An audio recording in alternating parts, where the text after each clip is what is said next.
radio. Il y a beaucoup de peuple d'abord. Avant même de changer le peuple d'abord,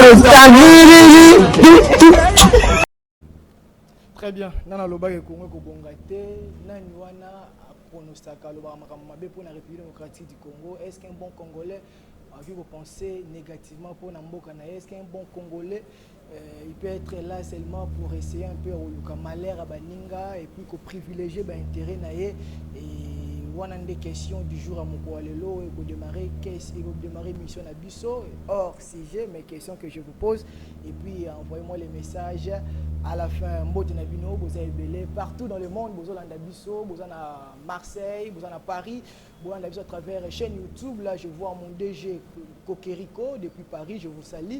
Vous avez à Bruxelles, vous avez à Russie, là où je vois mon cher Michel Ngongo, pourquoi pas vous avez à la République démocratique du Congo, on a 24 communes, il y a vu le professeur Kinshasa, vous avez à Inongo, vous avez à Ibala, Ipandi, Bananyoso, Ibala, je serai là au mois de mars, dans un Ibala, Naïf Sarabino, j'étais à Kenge, maintenant cette fois-ci, mois de mars, c'est confirmé, je serai à Ibala. Voilà, merci beaucoup, tout le monde a Mokwalelo et Bandi. Tout ça la rende, tout ça la cas, Bochaba crédit, SMS à la fin. Je vais ouvrir le téléphone pour vous. Je reçois pour vous 2 personnes. Ils sont avec moi sur ce plateau. Mais avant de présenter Bino Bango, je vais vous dire d'abord, d'abord ma solo, c'est dans moi 3 sujets. On va d'abord parler de la gestion de bilan à gouverner avec le professeur Kinshasa. Là, je parle bien de Daniel Bumba. Nomination de Daniel Bumba. Certaines personnes pensent qu'il est incompétent. Là, c'est certaines personnes. Ce n'est pas moi. D'autres personnes aussi pensent que c'est l'homme qu'il faut à la place qu'il faut. Est-ce que République, vu le professeur Kinshasa et qu'on a géré et pas Daniel Bumba, est-ce qu'on doit encore laisser du temps à Daniel Bumba si vous pensez que jusqu'à présent il n'arrive pas à faire les choses comme il faut? Et s'il arrive à faire les choses comme il faut à ce stade, qu'est-ce qu'il doit faire pour continuer Naba Elan Naye? On va essayer un peu de parler sur ça dans votre émission Tribunal la politique. Constant Moutamba à la 5e opération Zéro Kuluna, le Kola Boyebi, en collaboration avec le ministère intérieur, Jean-Kimé Chabani, et une opération Ndobokoto, opération Zéro Kuluna. Mais Batebele Lobby, peine de mort, wana, bazo pesa, la bongo bakuluna. Ezali malamu mais bato yo bazali ko kamba institution pardon ezande bango bato ba osala wana selon certaines personnes eza bango nde bato ba osala ke bande ko nazo bien ka kuluna ba meka quand même ko plonger dans phénomène wana vu que ba misala ezali te, pourquoi pas ko sanctionner pe bato wana bato bazo comme institution ba ministre o ba yiba mbongo à l'état et bango pe la question que moto ayibi peine de mort elandi. Et Constant Moutamba aussi avait pensé sur ça, il a juste pensé ça a idée. Ils ont idée, et pour naïe, ils pensent que peine de mort et l'anda petit, ils pensent qu'ils vont à l'État. Est-ce qu'ils ont pensé, ou bien ils ont la décision, mon corps, populisme ou populiste? On va essayer de réfléchir, c'est ça la République du Congo. Est-ce que vous avez idée pour aboutir ou bien le Bénéra Tika Loba, tu remets un peu Kolobango, l'émission de tribunal, la politique, et puis on va chiter la situation sécuritaire en République démocratique du Congo, le commun le roi théâtre, la localité, M23 localité, FRD Sazui, M23 FRD Sazui.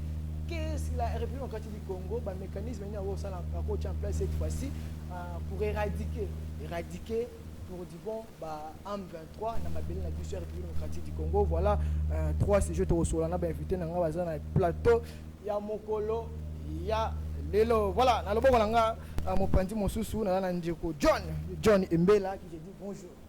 Bonjour, moi Namboka Aaron. Na PCP Mbote na co-débatteur nanga Otozo Kabola Makalisi.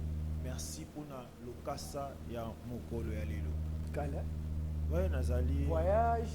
Tozali na biso, ils ont juste au cas où contre ils ont permis depuis 2024 on peut inviter mais tant il va toujours pour permettre OK.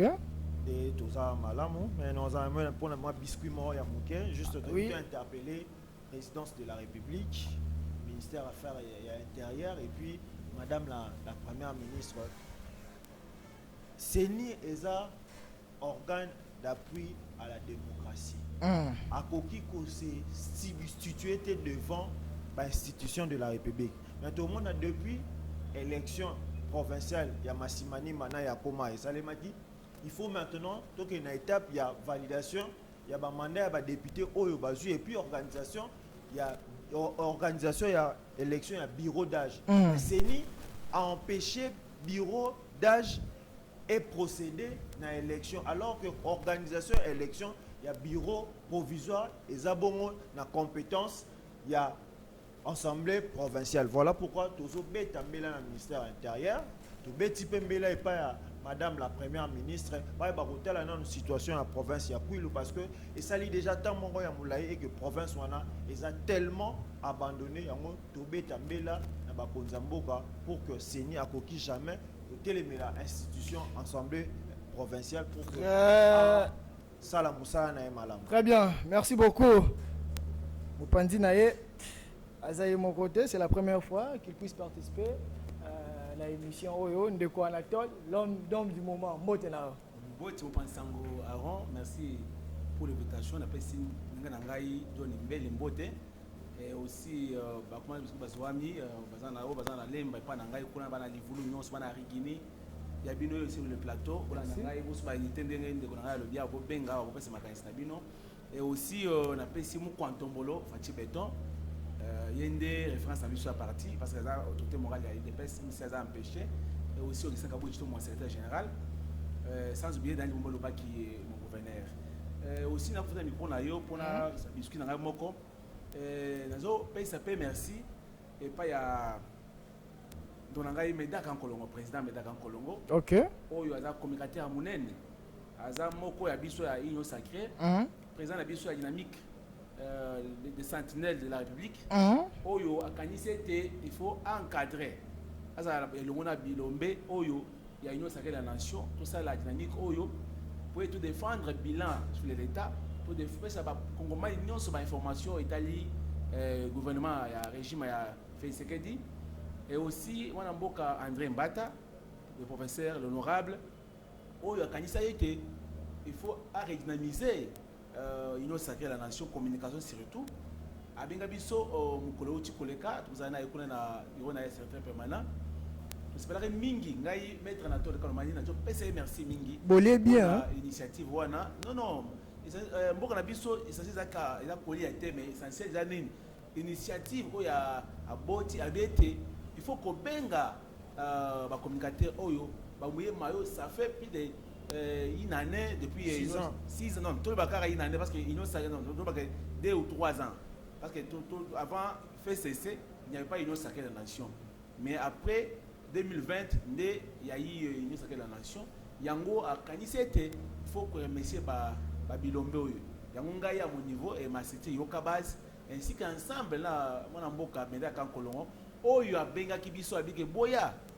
Bossa été pour répondre à l'invitation à mon amboka André Mbata. Yango la micro là il y a au parler télévision. La émission là il y a mon tribunal na politique. Merci bango merci mingi. Et merci na PSP au bazar ba rond de l'homme au bazar na kati ba caméraman ba technicien nyon son mbote à au parler télévision. Et merci pour la même fois na émission na bino. Merci beaucoup Ndeko Anatole. Voilà, na bango ba joueur ndé bango wana bazana kati stade. Je profite de l'occasion pour saluer mon vieux Zulu Bile Boulembi. Je vous salue. Meilleur championnat de la première ligue de la Liga mon vieux. Et voilà, je vous aime beaucoup. Merci. Voilà, démarrons au tribunal de la politique à mon coin lelo. Mais avant tout, avant na pesa malbana bien invité, j'aimerais quand même dire un mot parce que Congo est fait bonga. C'est de penser République démocratique du Congo. Je ne sais pas décision gouverneur à ville province à Kinshasa Zouaki pour fixer un prix à transport. Ce que c'est décision mon roi malam ou bien c'est décision à ma vie. Là, ce sont des questions que moi je me pose. Et là, il l'accent on a image botal la retombée. Il y a cause décision au ministre le gouverneur a zui. Sans pourtant oublier que l'État est incapable. Il y a qu'à gérer ma cambouébélé. Tu vois, on a bis dans la ville professeur Kinshasa. Ma bis à l'été égalité. Ma transport compagnie Koufa. Tu as là, tu as bimi le temps lundi. Ma bimi ba kende mosala. Tu as la circonstance. Tu as la makamba koute na on là. Grève à nani ya ba chauffeur. transport ezali te moto abimi na ndako akende koluka lipa tala siko bakanga ato na ipene situation na ipene na tongo. On ne sait pas, je ne sais pas, l'autorité a besoin de la décision. C'est bien, moi j'encourage la décision de malam. Ba chauffeur ba lekisi, ba chauffeur na ba receveur, na bateau bochara na ba rewa na ba belle la kawana. Ba comment travailler en complicité pour nous réunir pour la population. Là je suis d'accord par rapport à la décision, mais est-ce qu'il y a faisabilité? L'État ali na ba bisité. Boye ba que ceux bo afficher tarification, retomber au quoi que ba chauffeur wana ba ko boya ba biloko wana. Et maintenant telle que population ne mutazo subir.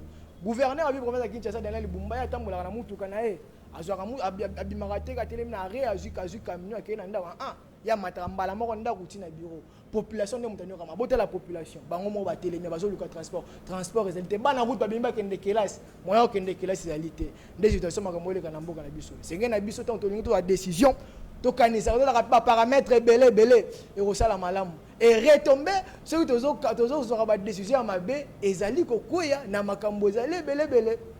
Je vais vous montrer l'image et puis on va revenir pour nous inviter. Boyoka mwana oyo azo kanisa à venir na ye. Batebele vous êtes contre ministre, vous êtes contre ministre de la justice Constant Moutam. Na lobango je m'en suis na lobaka nazali c'est le journaliste ou apesa Constant Moutam ba chance ngai. Tant une nomination na bango ba nommer bango na lobi nga nazo bande na ba ministre on a nyoso Constant Moutam nda osala musala kitoko nga na lobango na mutali boso batu balobo bakoka koloba mais na lobaka nazo pesa Constant Moutam maboko nga na pesa ye maboko ava banda musala à lancer opération 0 kuna batu balobi et c'est autres ba phénomène kuna oza bilo mo botami depuis comme moi misisa kibondo kinakati botela mwana mukie mwana ba parents ba foutre la minère voilà kende kelasi atanga boyoka siko réflexion mwana boyi kelasi aboyo kende kelasi azo préférer comme makuluna et bino vous êtes là vous opposez toujours à tout vous opposez même dans la décision il faut qu'on s'oppose dans côté vous êtes là toujours oh non ce n'est pas bien etc. Regardez maintenant cet enfant idée au hasard nango quand on court la rosanane Elohim on prend cette image et puis on va se retrouver tout juste après. Bon, si vous avez une classe, vous allez me eh, si vous avez une classe, vous allez me classe. Kadi, parce que on a kadi, jadi. Oh, il est pas comme ça. Kulula. Oh, c'est pas le ballon, on comme kulula. Kulula. On va nommer ta bisote, hein? Vous avez la machette là-dedans. Vous avez la machette. Yo bon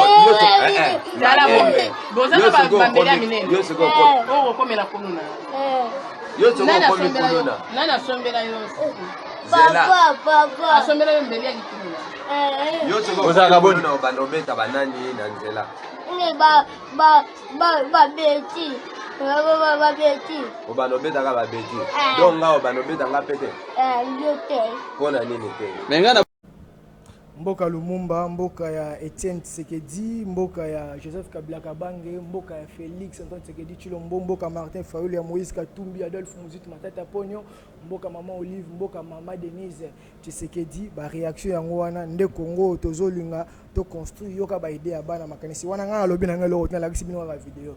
Voilà. Ndeko Anatole, na bandi pa na yo. Daniel Bumba, gouverneur de la ville de Kinshasa, batebeli ba okanisa ke les erreurs pour tirer la poste et puis certaines personnes pensent que vu le professeur Kinshasa ils ont mal géré par Daniel Bumba. Bon, merci beaucoup mon Sango Aaron. Bakinoa ba na moté ma bête ou bateau bazo makamwa na moté ma bête. Daniel Bumba a sa bénédiction pour na Kinshasa et pour na Congo. Oh. Parce que les gens pensent que parce qu'à outil de peste comme bazala ba ennemi a des pestes, ils ont créé des partis mallettes. Ba na ils ont na tina pété. On a eu des pèses à télémi, on a finga, on a kochola. Bumba a ça n'a pas été à la ville de Kinshasa. Bumba a coûté province Oyo, ville province Oyo. Déjà na morgue. Il faut que ne pas misa le kunda yango. Voilà Kinshasa. Kinshasa au monyoy. Mais pas effort, Zamba le non. Tout pouvoir vient de Dieu.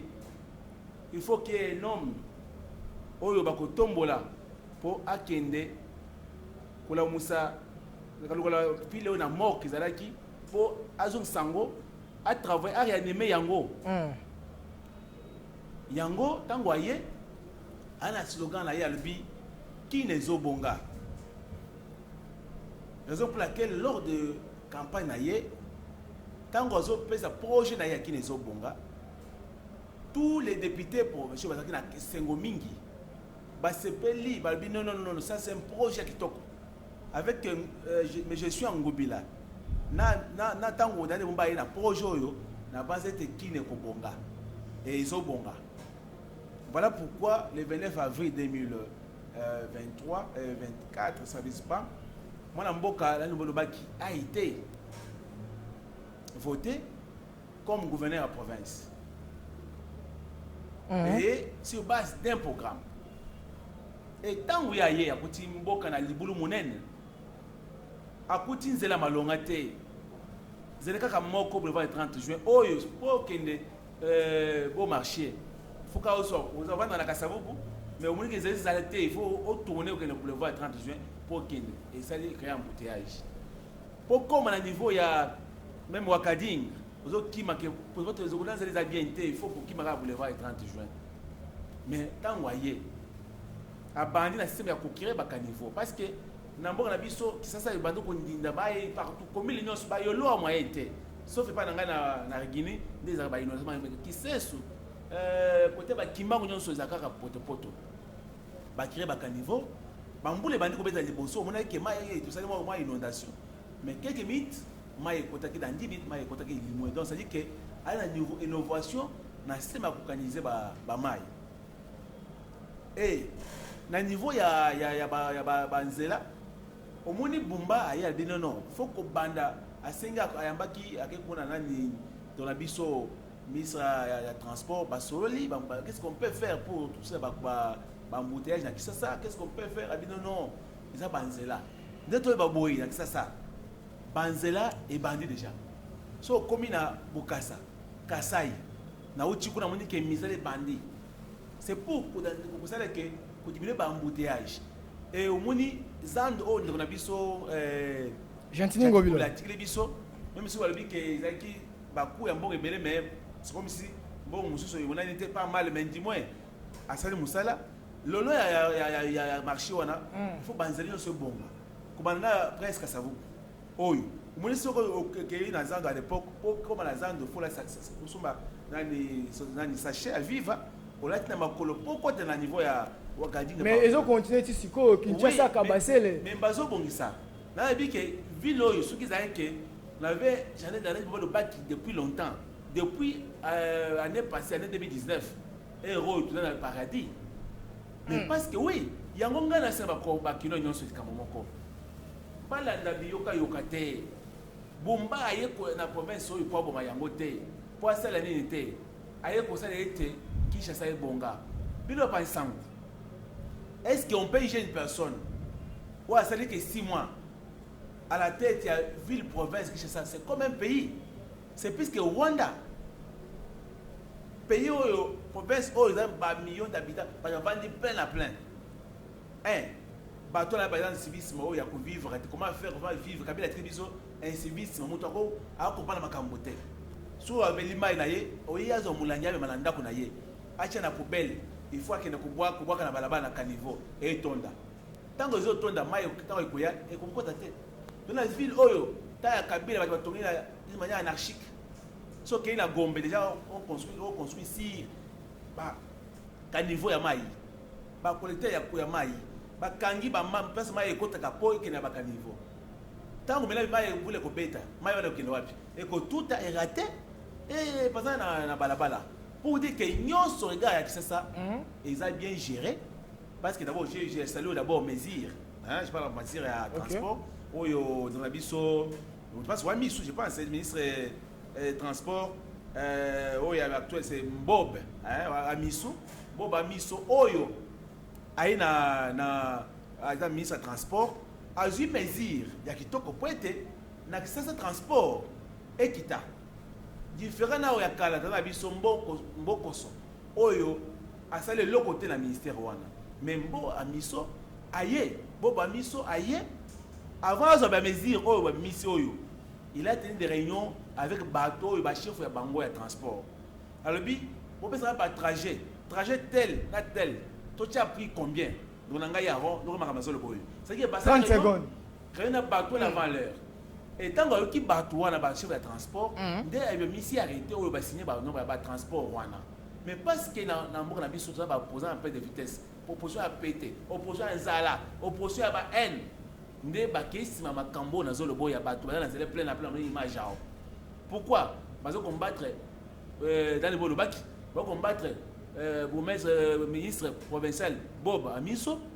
Oh, il y a un maïla qui m'a dit pour la biso babola tout temple. Merci Eloï. Et ça, au fruit ya ba opposant wana. Il y a le biboye. To sengi ba o union ba boy ko mena mitwa lelo. O ba bike ba bimate. Ba cha l'état congolais a cha exposition makasi. Oh, il y a quoi dans le lobby? Pas tout sera mesure parce que mesure c'est dans un état, soit dans un état benanier. Oh, mon togo dans la tongo boye, bah tu mesure que tout ça la boye mon togo. Et aussi, je suggère que projet métro, oh bis, oyo, métro kin, oyo koya, et y'a mbango parce que. Très bien. Lui aussi ça dit kambuya bato yo, bandolo miso bazo boye ko bisbit na bango. Merci beaucoup. Comme à l'époque ya Kumbuta a tchaki transkit et autant la. Merci. C'est ça qui moi embouteillage makasi.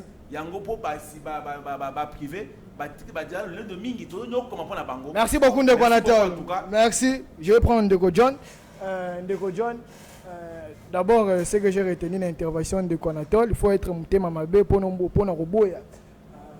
Makambo kitoko au gouverneur Daniel Bumba Zosala. Et puis totika wana zo s'adresser na opposant totika position monter à mabe surtout à la décision kitoko Congola au CP la tarification makambo ya ba fixer prix à transport et zo sala moi makambo ça zo sala bien ça bien au sala masala maté mais sous Félix Tshisekedi Tshilombo et pourquoi pas Daniel Bumba ça makambo to komi commerçant nango. Comment vous allez juger gérance ou bien gestion de Daniel Bumba la tête la vie professeur Kinshasa? Merci mon amboka Aaron pour na motuna toza d'abord bilenge ba politique et toza na mission oyo eza na article 22 ya constitution na biso ya liberté de pensée et d'opinion. Et puis na article 24 et citoyen congolais nyonso azali na droit ya information. Et biso toza ba leader d'opinion, il faut to ya na ba information sérieux ou précis dans un plateau sérieux pour informer la population. Nalandi ko débatteur nanga maître Anatole balinga ye mingi aza maele mais elo mo réseau bomaye parce que alingi ko défendre o izamabe. Olobi alingi ko défendre o izamabe. On andi ko Anatole. Ouais Anatole. Alingi vraiment ko défendre o izamabe faut le ba vérité. Daniel Bumba yaki na rappeler ndeko Anatole parce que ngai mo na bataille capable pour na Daniel Bumba. Oh. Daniel Bumba aye apesi programme alobi Kinshasa ezobonga mais ngale no benga Kinshasa ezobeba. Daniel Bumba alobi aye na projet ya érection ya nouvelle ville, sécurité ya ba citoyen, assainissement et stabilité et comment améliorer voirie. Mais depuis Daniel Bumbaza, tu es déjà à 6 mois depuis qu'il est gouverneur de la ville province à Kinshasa, tu as déjà dans 3 mois, il fait tout le monde en action. Oh, mais il va évaluer dans 3 mois. Il fallait dans 3 mois tout le monde en action. Mais l'action, il y a un gouverneur la plus lui dérange. La plus la bête. Donc, nous, la seule bête, à Kinshasa, il y a combien embêté? Alors que Azawana pona quoi porter ma solution. Le ministre intérieur et ministre de la justice, on bazo gérer sécurité au Kamabakuluta alors que tout le monde a gouverneur Bumba sur le terrain. De quoi bête lobby a fixé. Oh, il fallait que le gouverneur sur le terrain. Mais face sur le terrain parce qu'il est parmi les missionnaires ou banaba plié na 11 pliés na au achaki ezaki sécurité urbaine. Mais le ministre de la justice ou la commune de FA na ministre opération ndobo na soginino voilà. Zéro Kuluna. Alors que est mon gouverneur au patron ya ville à Kinshasa azati. Tokiti ba yo fixé ba prix awa. Donc Daniel Bumba et moi contre les chauffeurs parce qu'il a fixé prix aux transports. Il y a Gombe, Ti, Delvaux, 4 000. Donc, il y a moi, Congolais, pour nous fixer le transport, on a 4 000 francs. Au moins, Il est là pour ne pas travailler pour les Congolais, mais pour bon malisou sous Congolais. Voilà pourquoi Toye Bisaye. Ndekwananga lobia oh banzele tonga bina esandeko. Presque ça vous et ça un état de là vraiment. Boka sa oh yo lobia maman on zo ateka na bo dernièrement ba otso benga la bango. Boka sa batonga ngo presque bakabamba kutu koloba te ndekwananga. Il faut dire la vérité. Et l'autre côté, dans le gouverneur Daniel Bumba, jusque-là, Azo la kaka Nazana passe na monté ma romona kulut na lingage belé à presse pour un directeur cabinet Daniel Bumba. Normalement on dirait kulut na habité sur kulutu maele esili to Azo Israël Mutamba.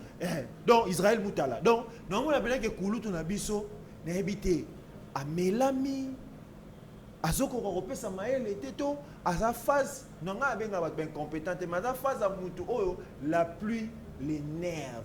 Donc Daniel Bumba il fallait tout monde en action déjà oyo engai la kisa que mutu oyo aye koboma ya ngai na loba on déjà na émission moko na zo pesa faute na cour constitutionnelle et puis dans l'assemblée provinciale parce que bapimela biso mutu moko oyo ngaza capable de diriger ville à Kinshasa ou azaki na vision ya malamu ya diriger Tizala le roi Vidi et Chimanga mais bapimela biso ye cour constitutionnelle président Imana.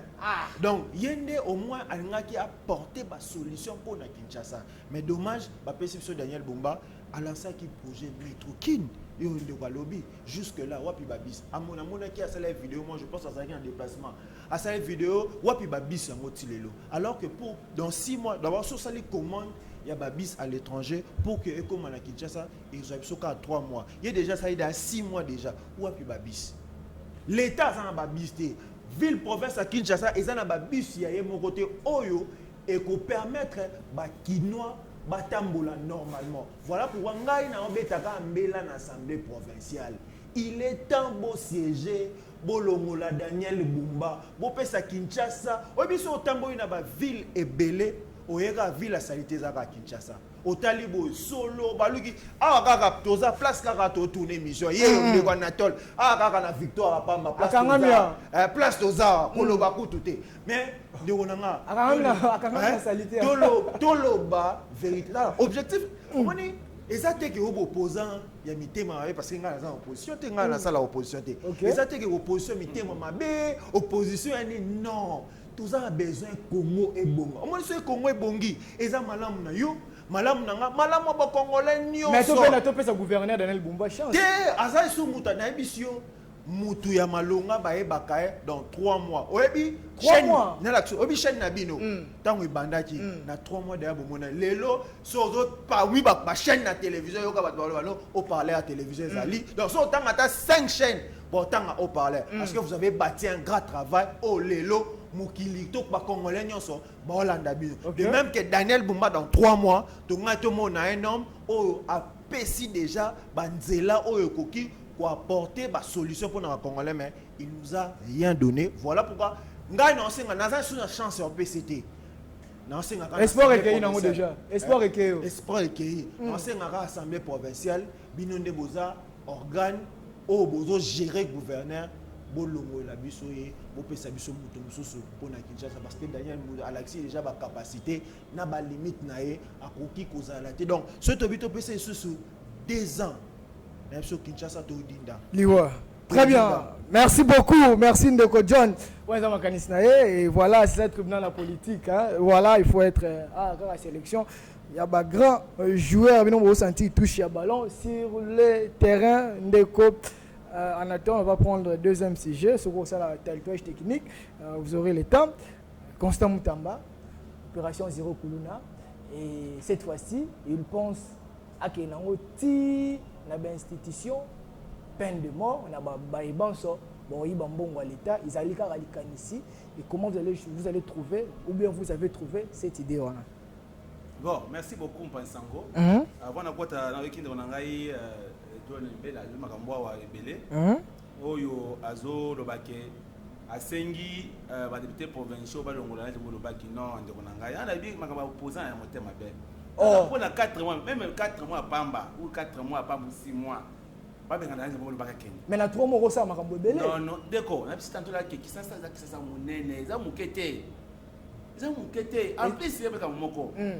Bomba kuti ba bourgmestre nommé par ancien gouverneur. Ba bourgmestre va sunga na eloko moko te. Chez moi, na lemba ya un incompétent. Nga lobi yango eza jirete mais moi c'est un incompétent dans la lemba. Ah c'est eloko moko te. Car lemba là 13 quartiers. Mais le méchant en question, attends comme pas dans ngai kuna même na pembe ngai ya livulu kuna tata ko maté. Ba na livulu ba le la matin soir ba dit non. Ba za incompétence na tête. OK na matete. Wana ya biso IDPS. Poto comme vous le bête na matete autant mo la tête. Ah bourgmestre IDPS. Mais est-ce que chaque bourgmestre na commune na yé? Je viens de Lubumbashi. J'avais fait des semaines là-bas. Na kuti na commune annexe de Lubumbashi. Une dame compétente, honnête, sincère. Madame Mireille Iléché. Oh, il y a bien IDPS. En tout cas, là où il est, madame, je vous salue en tout cas. J'ai trouvé que la commune d'Annexe de Lubumbashi, une commune la plus propre. Parce que là-bas, la dame a bolingo. Ache, je suis dans la base de l'amour, la prière, Nzambe Makas. Et tant que tu es Nzambe Liboso, Ache Moussala Liboso, ce qui est dans Lubumbashi, au Tundi Kaka, c'est plus que le maire de la ville, madame Azawana Jos, ou à combattre du matin au soir. Pourquoi aussi n'a pris ça? On n'a pas eu de bourgmestre à Bongo.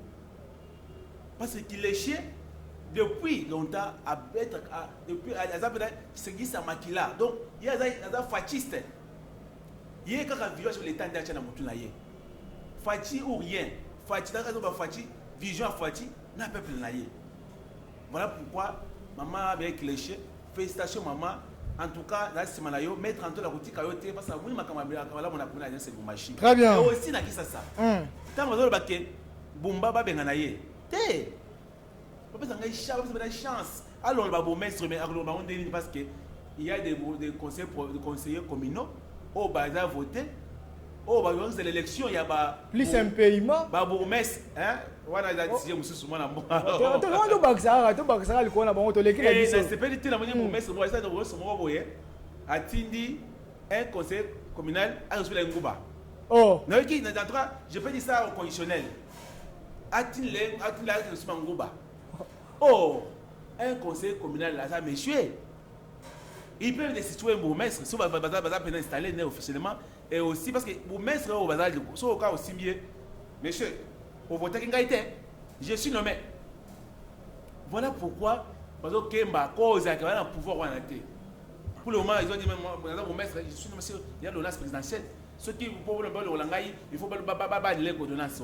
Oh les bourgmestres m'avaient nommé. Voilà pourquoi je dis que Bumbaye Moko a cause la eloko moko te ceux qui ba bourgmestre wana bazo sungaïde. Encore rappelez-vous la donner au bourgmestre l'argent. Et je salue maintenant les bourgmestres les plus compétents. Bonzo la meso. Oh il y a commune ya Yansel. En tout cas si on a des bourgmestres comme ça là qui ne robonga makas. Je viens d'hier j'étais à Ansele. Moi mboka soko ozui caméra na yo komi kuna na commune Ansele au kosipela Bonzo la meso.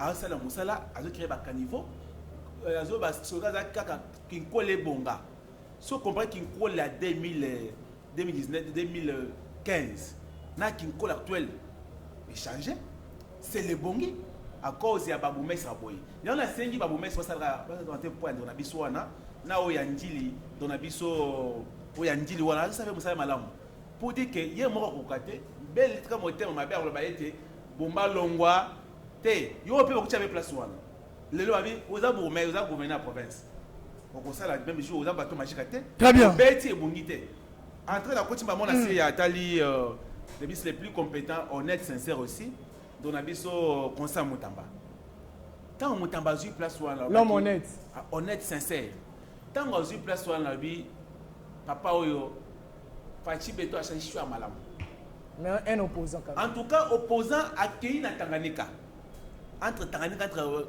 Kalemi Boy ba proposer yé na badon ya ba hectare ya ba tar Mutamba Boy abi non na osimba te ngai kaka musala na ba ministre sala musala na yeko bonga te na yepona bonga te ba na biro na yé ba corrompre yé Mutamba Boy basali nyonso babomaye basala nyonso wana bato baoki mutamba te constant et aye na makanisa malamu ngala za mu avocat na musala biso à l'époque oko samba dossier de l'eau pour prononcer yango il faut visiter ba juge et ko sala mbolo na mbolo tana mesa ba ki yango na saba na poubelle ali va na ngabo mais constant mutamba ye actuellement il commis ceux qui ba sambi lelo dans 10 jours ou 20 jours on a déjà prononcé et ça va avancer significative avancer monen donc monto yo aye après ça goût il y a combien de jours ça ici ça constant mutamba oh bana ngai nyonso basa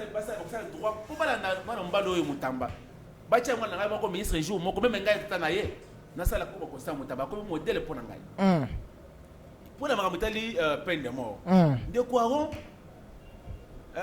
constant mutamba ya kuti kulula zo battre record na kisasao ancien ministre de Rabiso Peter Kazadi a un système de panthère noire abondi bon atika on a zela parce que ici là qui fêté dans la biso muso a un système ya ndobo dans la biso comme Chabani a une presse à partir nangai tango aye to moni que cette fois-ci pour la première fois en histoire la ville n'a pas de fête on a fêté avec tranquillité il n'y avait pas de colonne chez moi les voulous c'est un quartier où izaka on est pelaka mais les autres le bobo il na quartier nangai autant na kimia il n'y a pas de colonne à cause il y a un système ya kangabatu côté ba na côté ya angenga soit na bolo na concentral peine de mort o ba lobi wana o ba biko bato ba kuiba mbongo ya leta ba okene za mania ya kusala nini bonga na biso la sanction en matière pénale hein dans un caractère dissuasif c'est-à-dire que lorsque dans un pays bien déterminé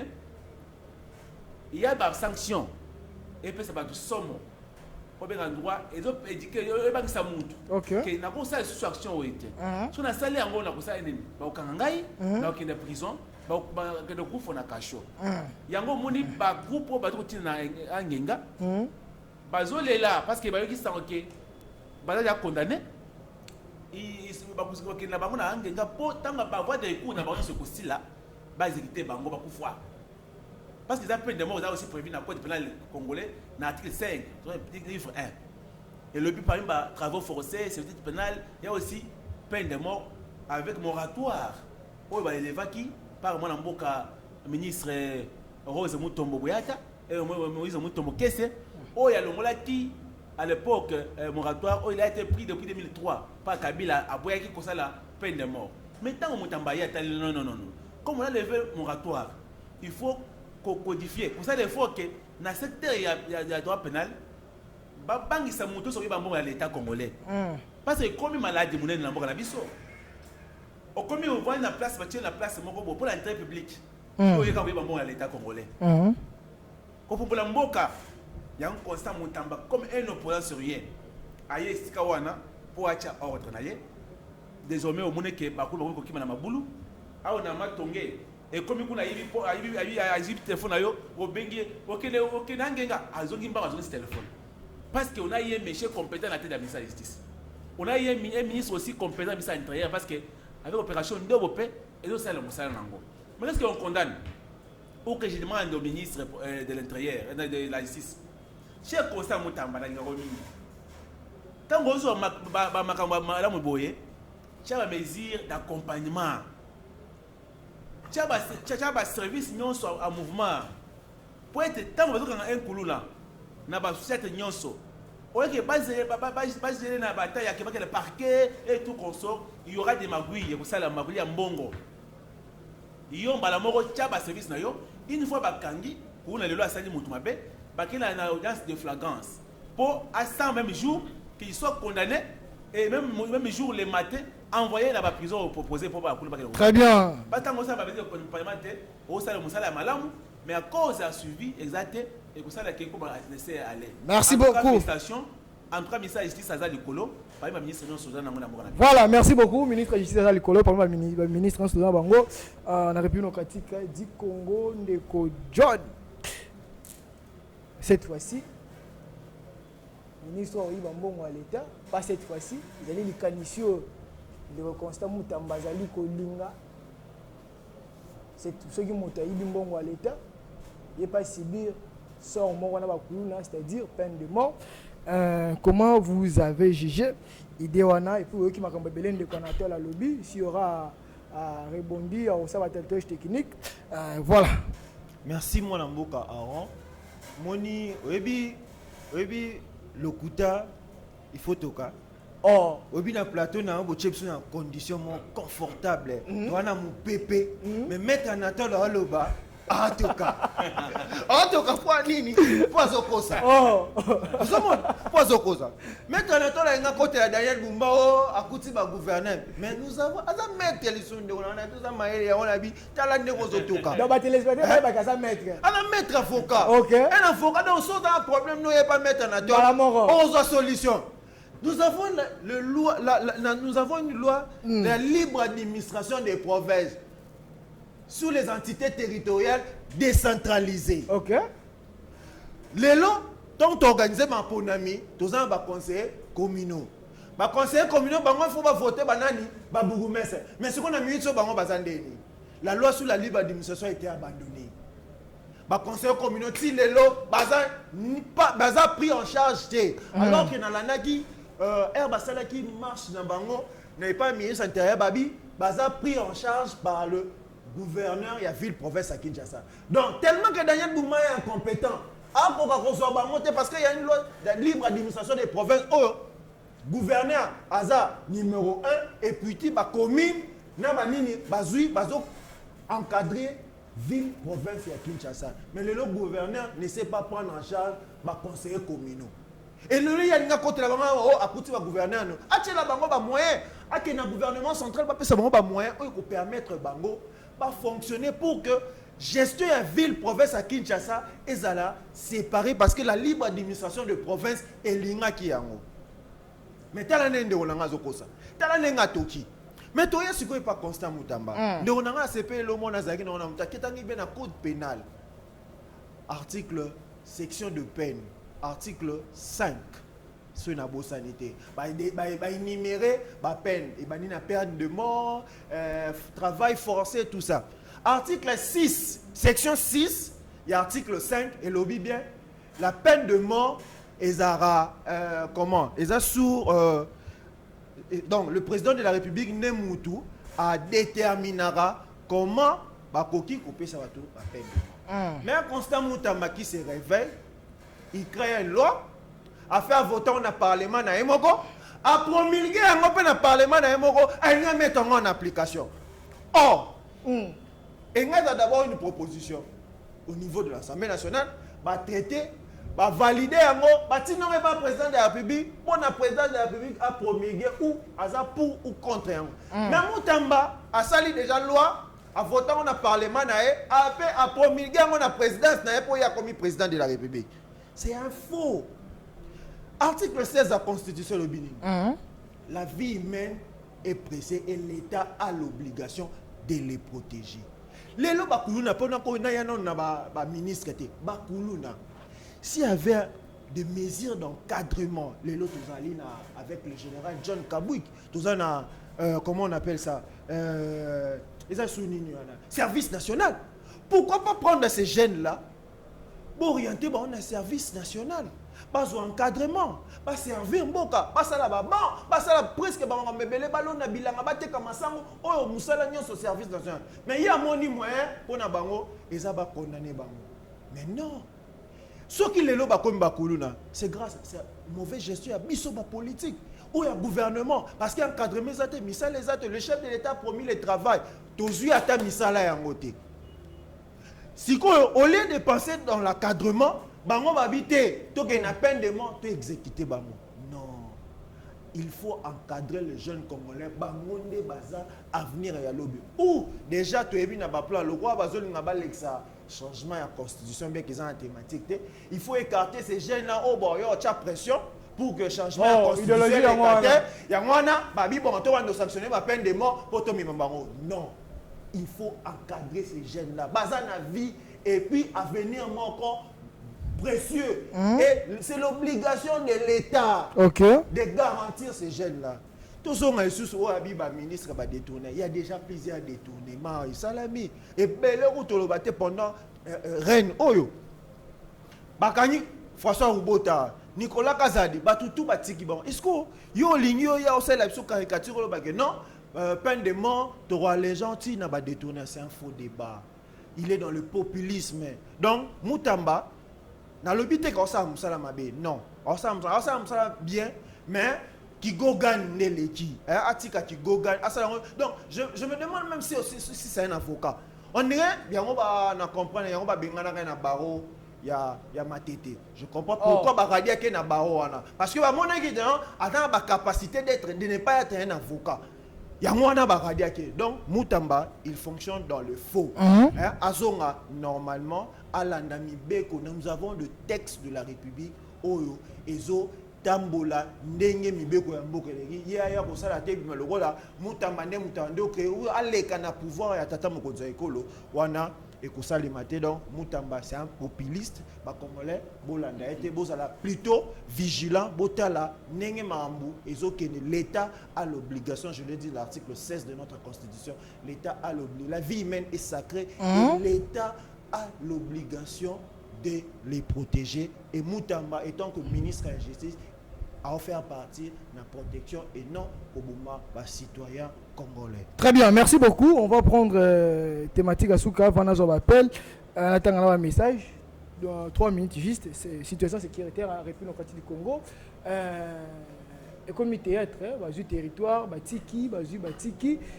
Qu'est-ce qu'il faut cette fois-ci pour éradiquer M23 on a du bande ya mboka na biso pour du bon Congolais tika la l'aise. 3 minutes. Bon, donc merci beaucoup mais avant on a quoi dans notre atelier. Oui, allez-y. Donc on a eu albi qui doit thématiser mais moi autres comme on a tout cas. À cause de la thématiser c'est bien bon mais toi tu as besoin de parce que tout le matière est obima. On dit ceci. Concernant Congo, concernant makambo justice en tout cas donc on a eu John on le bien te Moutamba de Mouta créer na une peine de mort même si autant de peine on a code de pénal. Il y a ceci. Bakuluna ba condamné à peine de mort on exact que Moutamba est condamné. Au départ d'abord sous l'article 156 il y a code de pénal livre D et ce qu'on appelle association de malfaiteurs. Ceux qui ont 10 personnes, 5 personnes, 3 personnes, on va régulièrement dans la mission de traquer les principes citoyens. Maintenant, on fait allusion quand on voit ici, on parle de Koulouna. À Kananga, on parle de Chege. En Bandaka, de Koulouna. À Lumbashi, on parle d'un terme comme ça. Pour dire ceci, Makambouya, peine de mort, c'est prévu dans le code de pénal de la Bissau. Et aussi, même Makamboutali, on dit qu'il faut proposer une loi au niveau de l'Assemblée nationale, pas député, va proposer une loi au niveau de l'année. Non, loi exacte déjà. Mais il y a un ministre dans le noté. J'avais dit dans une émission que en droit congolais, une fonction nyonso, ils ont déjà peine nango. Constant Moutamba que sous Moutamba il y a l'État congolais, qu'on est à mort non. Voilà la c'est le projet de loi au niveau de l'Assemblée, au niveau du gouvernement, parce que au niveau de la promesse c'est le projet de loi. Ça les fois pour pas l'Assemblée nationale pour être pas étudiant en fait pas de petit ango pour quoi que désormais c'est pas 20 ans de prison et comme maintenant peine de mort. Mais pour cette décision et pour une contradiction dans le code pénal. Yango a ça le fort à revoir, mais je comprends c'est aussi le langage politique. Parce qu'au-delà d'être juriste ou ministre de la justice, il y a un politique. Après, c'est comme les cas, il y a bateau, ils ont dit est-ce que tu as or, non, le langage politique. Parce que le droit et la politique, c'est du faire. Les droits, c'est un test. Mais la politique part au-delà du droit. Voilà pourquoi du côté là, c'est comme le cas des dialogues. On a mis sur consultation. Ils ont prévu dans on a mis sur Mbogoté. On a mis comme si c'est légal. Ce n'est pas aussi légal. Du côté là, on a dit qu'il populiste. Moutamba n'est pas populiste. Il est congolais. Et aussi votre information, c'est un avocat. Je pense qu'il peut être du barreau du Congo central. Parce que je le vois, c'est un brillant avocat, un confrère que j'aime beaucoup, un homme intelligent. 1 minute. Concernant Mamoutali, secrétaire à Mouranabiso, ça nous fait aussi mal au cœur. Depuis les 4, on avait vu Massissi, on avait vu que Massi est Tombaki, mais tout est bel Kamomoko. source à guerre est la biso c'est pas na Fachi Betonte. Les gens vont confondre, ils vont appeler que Fachi nous a la guerre. Non. Et bandit depuis le 23 mai, un accord de paix au signé entre le gouvernement congolais et à l'époque Kabila, na ba groupe ethnique au musu à niveau ya est na biso mboka. Tango to comme 2012 parce que accord na bango qui respecté était. Il y a on a qui en 2012 Goma a été récupéré pendant 10 jours par M23. Pas baon frustré. On a Kabila violent qui contre la bango. Et ça Fachi a signé un contrat de pété. Ça Kabila pour dire que son seigneur se bandi wana. Yango en 2013 Kabila fait manœuvre naie ba yokani ba zongi M23 disparaître. Tango on dit que Fachi a eu pouvoir et que abengani fait cesser. Alors be naie Kabila ko tizamba na ba naie basali sur M23 na bango ya omoni ba chaloué omoni ba rimagie omoni Kabila yemo kasima batu wana. Très bien. On dit que roi na kosila il n'y aura pas de négociation entre M23. Merci. C'est déterminé pour que guerre et si là que Kowe côté na kimia. Très bien. Oui, Ndeko John. Merci moi na mboka. Moi dit ton na ndobake de onanga sokosa. Moi ton na bimisi moi région na ngaya. Que ministre bien ka sokote yo za populiste était ma région na ngaka alors il fallait une loi au niveau de l'Assemblée nationale pour na batouana. Donc on a eu dans la ligne là. Donc faut comprendre, non comprendre union sacrée, on va d'abord. Oh, Zana nazongise le moment. Oui, allez-y. Zana zongise. Mon frère, le 11 mai 2022, on a parlé sur la loi de la programmation militaire. Objectif de la loi pour rendre l'armée nabiso efficace. L'État a des moyens. Il y a malamu pour l'armée congolaise. Mais depuis loi on a le lot en 2025, loi on a esaligné et l'autre. Botika kopé sa ba faute na baninga. C'est nous qui gérons la lobata pour ça bibino tant so ba babé. C'est nous qui gérons le pays. Et nous sommes là pour na quoi apporter ba solution. Botika totika kolela ka. Il faut tout ça la moussala. Voilà pourquoi loi sur la programmation militaire. Il est temps d'évaluer cette loi.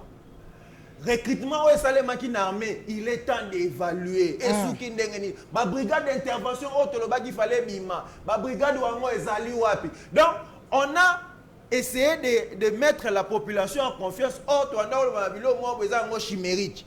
Loi sur la programmation militaire, ezali na ngo chimérique.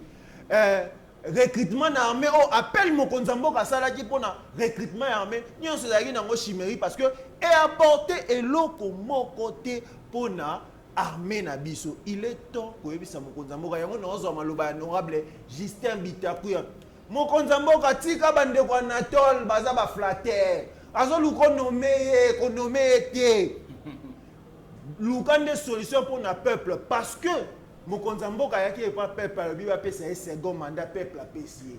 Mokonzamboka yaki e pas peuple bi pesa nga majorité confortable. Mokonzamboka ba pesa une majorité confortable. Il est temps au sala pour na ba congolais. Olobaki soki aussi l'ici guerre na est de la République démocratique, cela sera considéré comme un échec na mandat na yo. Mokonzamboka chef d'état commandant suprême de forces armées congolaises.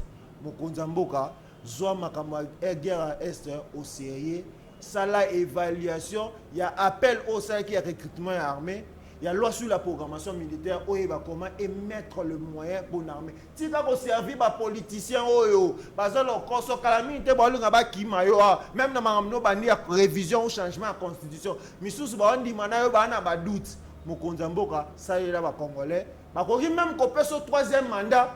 Ça pourtant c'est possible parce que c'est le peuple endémie mais ça les peuple très bien, merci beaucoup, merci tribunal de la politique à mon Koualelo, monsieur Talamara, je vois les messages tente déborder mais je vais prendre seulement 2 appels ou 3 appels comme ça et puis je vais lire le message.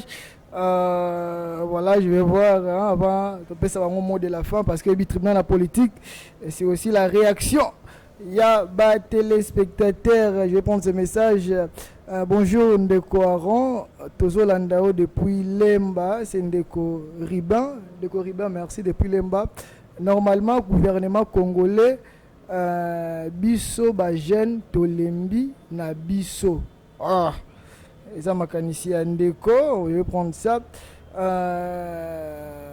Le problème de Congo, c'est M. Tshisekedi et non le Kuluna.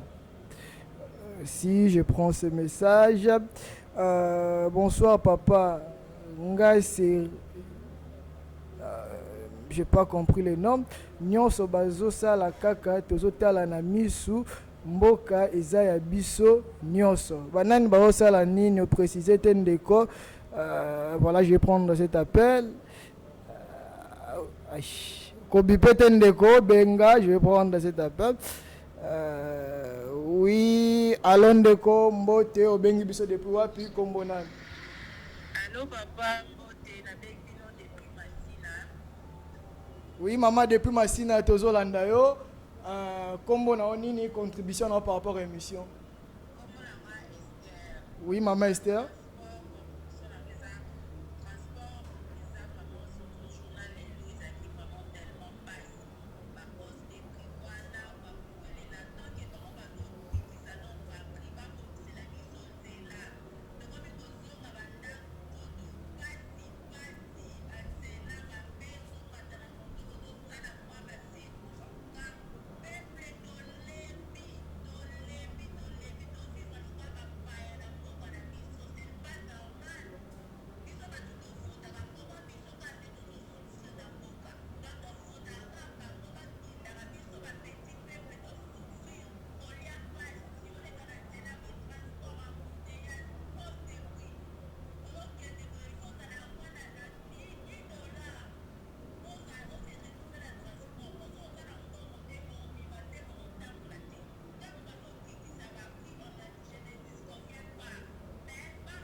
Très bien, merci beaucoup maman pour la participation.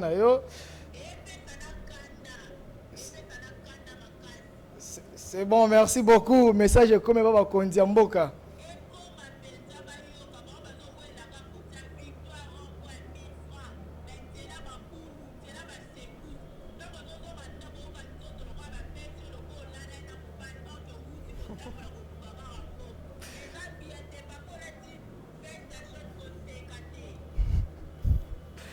C'est bon, merci beaucoup. Merci. C'est ça le tribunal, la politique. Voilà, je vais voir le message. Et ça la passe. Comment on peut comme un message concernant le transport, bon, je vais revenir peut-être sur ça après. Maintenant, un message. Bonjour, Ndekouaron.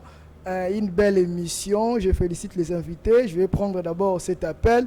Oui, allons Ndeko, Mbote, Obengi Biso depuis Wapi, Kombonan. Ça va. Oui, oui, Ndeko, Obengi Biso depuis Wapi, Kombonani. Contribution par rapport à l'émission Lelo. Allô? Oui, Ndeko, Obengi Biso depuis Wapi, Kombonani. Contribution par rapport à l'émission Lelo. Allô? Aïe, aïe, aïe. Voilà. Ndeko Anatole, nous sommes arrivés pratiquement à la fin. Voilà, conclusion pour aujourd'hui. Bon, merci beaucoup, Nangai. Moi, de la fin, Nangai, Zongela pour remercier Ndonabiso, président Meda Kankolongo, le patron de la chaîne MK Actu, MK Bez, et aussi grand communicateur aussi, PCA, parce qu'il y a un API. Un homme honnête, sincère, intègre. Oui, ça a été à créer un mouvement dynamique, les sentinelles de la République. Où il y a un membre, il était présent à Bisso. Nazo, merci, Nazo soutenir Ayet Nasuka. nayebi makanisa na ye aza nango nzambe atombola mwana mobali oyo parce que asali mpe mosala makasi abundi bitumba mpo na Congo. Et aussi na pesi merci fandre na biso André Mbata honorable pour na oyo asali na biso ba communicateur ya koyamba biso connaître na mosala na biso tosalaki pour na kolobela Congo. Et aussi na sengi ba communicateur nyonso bazala butosi mingi na respect na mwana mboka André Mbata. Et aussi ba reconnaître nyonso alobi tout ça là oyo alobi tout ça la tête tout ça la ngote parce qu'il y a des secrétaires permanents de la nation. Merci beaucoup en tout cas pour l'invitation. Merci beaucoup. Merci à mon ami John Imbel, ça fait longtemps. Et aussi, merci pas de directeur de la chaîne. Parce que la ZDP, la Mbote. Mais c'est Gershon Moukena, mais c'est Kokeriko. Ah bon, on soit voilà. Mbote Mingi. Et aussi, Madame Mireille Kileché, il y a combien d'années à Lumbashi. Il y a merci Naé. Merci beaucoup. Merci. Oui, Ndeko John, mot de la fin pour aujourd'hui. Nous sommes arrivés pratiquement à la fin. Merci, moi Mboka Aaron. Mot de la fin, on a banda qui en introduction. CENI, as organe d'appui à la démocratie, as un pouvoir de collab assemblée.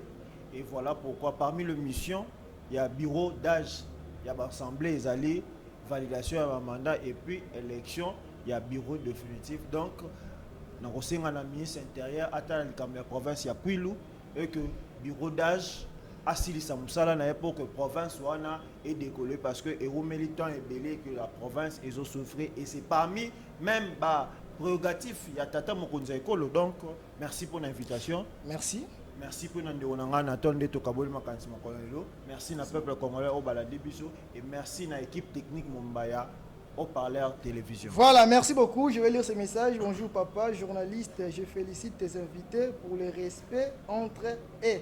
Voilà, c'est ça très bien la politique, la différence entre Bisso et Nabango. Voilà, ça n'est fini pour aujourd'hui. Mais Elohim, je peux un message à Makambo, il y a grave professeur. L'accent à l'image, l'accent à l'image de comment aussi Bisso na Souka, à mon image, à mon ndenge le bat banyoka ba Kongoman banyoka mi sengel ba autorité à Mboka ba yeba kama kamuni bazali ko.